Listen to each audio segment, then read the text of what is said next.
Have you been grinding out calisthenics workouts, but your strength isn't improving? Most people do hit a wall in calisthenics, and today we're gonna break down exactly why this happens and how you can get through this. If you're ready, let's go and have some fun.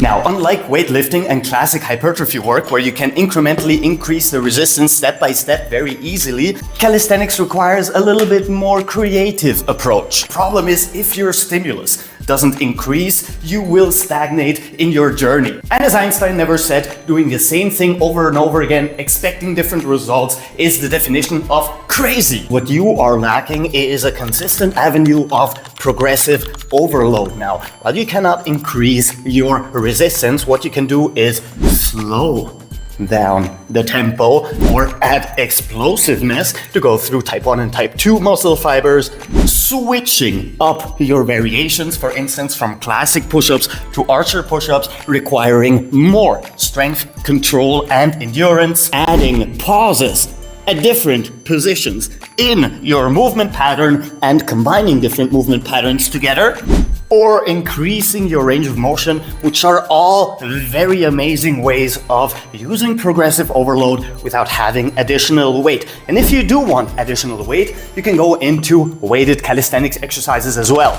Another problem that I encounter way too often, and that still surprises a lot of people, is going too close to failure too often. While it sounds productive, if you're constantly gassed, you won't have the necessary strength, neither in your nervous system nor in your muscles, to work on more advanced variations of your exercises. This can lead to your overall progress stopping. And if you do not prioritize form to add more advanced exercises to your repertoire, you will basically stop at the beginner level. Not to mention that your joints, your ligaments and tendons will need a lot of recovery time if you're always going to failure, which will increase your injury risk, and injuries will take you out of the game, which in turn will decrease your advancement. So try and limit your failure sets and burnout sets to once a week, and start working on very form dominant exercises that might not require the same amount of strength, but will advance your nervous system capabilities and your mind muscle connection in time to help you advance faster when it comes to strength as well as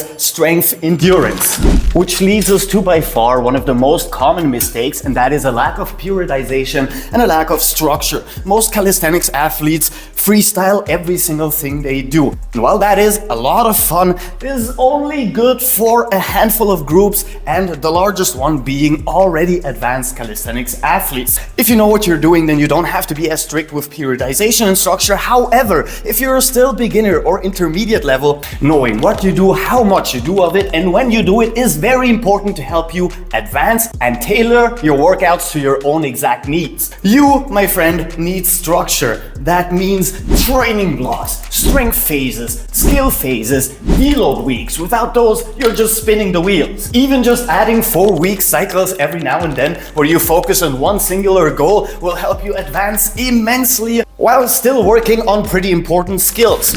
Leading us to the problem that I address the most on this channel, and that would be a lack of stabilization and mobility. Plateaus in calisthenics aren't always about brute force. Sometimes you are not mobile enough, not limber enough, or don't have the necessary stability to advance in your training. Tight shoulders, poor scapular control, a weak core, all of these can hinder your output. That means that you need to make mobility training and stability work a foundation of your routine. These are not just accessories. Without them, you will stagnate at the beginner level, and that is not good. Working on these things will not only advance your strength and your strength endurance, also because your range of motion will increase, helping you do more advanced things and a lot harder workouts, but it'll also help you decrease the injury risk to a minimum. You should be thinking more about control exercises like scapular push-ups, scapular pull-ups, rotator cuff decompression, and also adding some classic static stretches for good measure.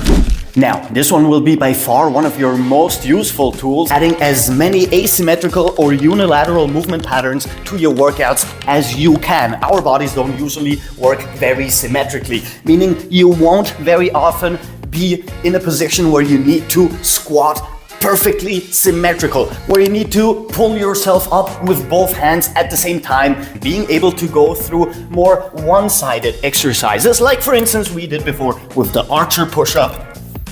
And doing things like pistol squats will help your body adapt to more coordination requiring exercises. And in time, this will help you advance both your strength and your endurance with more symmetrical exercises as well. So if you're already a classic pull-up master, because you've been watching all of my videos, it is time to switch it up and work on archer pull-ups. And if you are struggling with getting in that first rep, then there is absolutely no shame in using resistance bands and some support to help you advance your form before you get into working on your strength. This way, you can work on some of the most advanced calisthenics exercises with the minimum amount of strength required, and over time, once you have perfected the form, start working on your strength and start adding more resistance by reducing the assistance you're having. Now, this one seems to be very counterintuitive, but sometimes getting away from the exercise you are plateauing in is exactly what you need to help it advance. So if you are working on your pull-ups and you just can't get out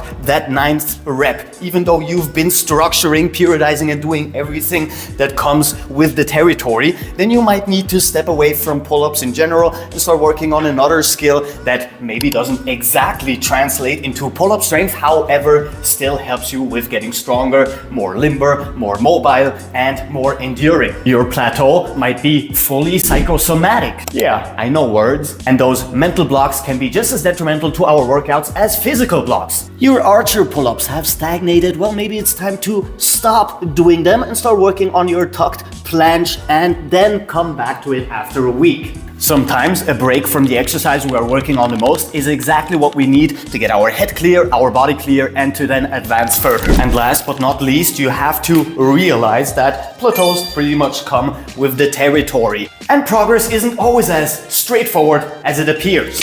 Especially if you're not a beginner anymore and if you're working on that advanced territory stuff. When I was working on my triple bodyweight deadlift, I had a plateau lasting of 3.5 months where I couldn't get even half a pound up in the weight I'm pulling. Applying some of the techniques we talked about today is exactly what helped me get out of that and move from 140 kilos to 195 kilos when deadlifting. The most important thing here being not to get discouraged, which I know is very hard when you're standing on the exact same strength level for longer periods of time, but trust me on this one, you will get through it, you will bust through those plateaus, and it will go very quickly once you have done so. Until of course you reach the next plateau and you're gonna have to do it all over again. So if you can even just apply one of these methods, I can guarantee you that you will see at least some changes in your workout and your advancement. If you need a progression for pull-ups where you go from the very beginner level to some of the most advanced pull-ups you've ever seen, then you can check out this video and go through it step by step. With that said, once again, sadly, that's all the time I've left you today. If you liked the video, like the video and subscribe. And please guys, check out our videos on this channel. Captain Cairo, peace out.